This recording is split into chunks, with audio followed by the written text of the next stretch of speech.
తిరుపతి వాసులందరికీ చెప్తున్నాను, ప్రతి ఇంజనీరింగ్ పనుల నుంచి 10 నుంచి 15% కమిషన్లు తీసుకుంటా ఉన్నారు. బెదిరించి మళ్లీ వాళ్ళే మన దగ్గర వసూలు చేసి తిరుమలలో కానీ అన్ని వసూలు చేసి మళ్లీ మన డబ్బులే మీ డబ్బులే మళ్లీ మీకు ఓట్ల రూపంలో ఇస్తా ఉన్నారు. అలాగే తిరుమల దేశం మొత్తం కశ్మీర్ నుంచి కన్యాకుమారి దాకా మొత్తం అందరూ వెంకటేశ్వరుడి ప్రేమతోటి హుండీలో కానుకలేస్తే ఆ హుండీలో వచ్చిన నిధులన్నింటినీ రకరకాల కాంట్రాక్టుల మీద ఎప్పుడు 10-15% దోపిడీ లేదు, దోపిడీ చేసి మళ్లీ అవి మీకే ఇస్తా ఉన్నారు. తిరుపతి వాసులందరికీ ఒకటే చెప్తున్నాం, కరుణాకర్ రెడ్డి గారు గాని వారి అబ్బాయి గాని ఇచ్చే డబ్బులు మీరు తీసుకుంటే అది ఒకటే చెప్తా ఉన్నాను, తిరుపతి వాసులందరికీ చెప్తా ఉన్నాను, వైసీపీ వాళ్ళు ఇచ్చిన డబ్బులు అవి తిరిగి స్వామివారికి హుండీలో వేసేయండి. ఎందుకంటే అది స్వామివారి సొమ్మది, మంచిది కాదు. మనకి చాణక్యుడు చెప్తాడు, భగవంతుడి సొమ్ము మనం తీసుకుంటే తరాలు ఎగిరిపోతాయని.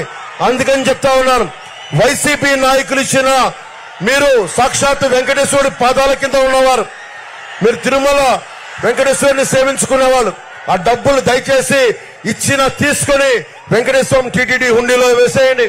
దాన్ని అక్రమంగా తీసుకుని మీ ఓట్లను కొనుగోలు చేయడానికి భూమా కరుణాకర్ రెడ్డి గారు వారి మనుషులందరూ చేస్తా ఉన్నారు. వడ్డీ కాసులు వాడి సొమ్ముని అడ్డంగా దోచుకుంటున్న మనకి భూమన కరుణాకర్ రెడ్డి గారి డబ్బు భవిష్యత్తులో తెలుస్తుంది. ఎక్కువ కాలంలో లేదు, కూటమి ప్రభుత్వం వస్తుంది, ధర్మం గెలుస్తోంది, మనకి కూటమి ప్రభుత్వాన్ని సాధిస్తోంది, కూటమిదే పీఠం.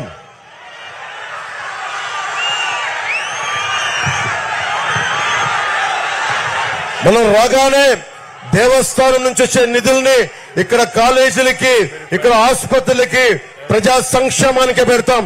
అన్ని చోట్ల మనం అఖండ విజయం సాధిస్తున్నాం. అన్ని సర్వేలు మొత్తం మనదే విజయం, కూటమిదే విజయం, మనదే ప్రభుత్వం. నేను అడుగుతున్నారు, ఒకటే మిమ్మల్ని కోరుకుంటా ఉన్నాం, మనకి ఎంపీ అభ్యర్థిగా 3 పార్టీలు ఉన్నాయి. ఇక్కడ మనకి ఎంపీ అభ్యర్థిగా వరప్రసాద్ గారు మనకి కమలం గుర్తు మీద జనతా పార్టీ, మనకి భారతీయ జనతా పార్టీ మీద పోటీ చేస్తున్నారు. చంద్రగిరి నుంచి తెలుగుదేశం పార్టీ సైకిల్ గుర్తు మీద పులవర్తి నాని గారు పోటీ చేస్తున్నారు. మన గాజు గ్లాస్ గుర్తు మీద ఆరణి శ్రీనివాసులు గారు పోటీ చేస్తున్నారు. వేదిక పైన సిఆర్ రాజన్ గారికి, నరసింహ యాదవ్ గారికి, డాక్టర్ హరిప్రసాద్ గారికి, చంద్రప్ప గారికి, సుగుణమ్మ గారికి, కిరణ్ గారికి, అజయ్ కుమార్ గారికి, మోహన్ గారికి, చిట్టిబాబు భీమనేని గారికి, ఏం రత్నం గారికి, ఏ కృష్ణ గారికి, లక్ష్మీపతి గారికి, వినోద్ కోట గారికి, భారతీయ జనతా పార్టీ నాయకులు భానుప్రకాష్ రెడ్డి గారికి అందరికీ నా హృదయపూర్వక ధన్యవాదాలు తెలియజేసుకుంటూ, ఇప్పుడు తక్కువ సమయం ఉంది కాబట్టి మీ అందరినీ ఉద్దేశించి అన్ని చంద్రబాబు గారు చెప్తారు.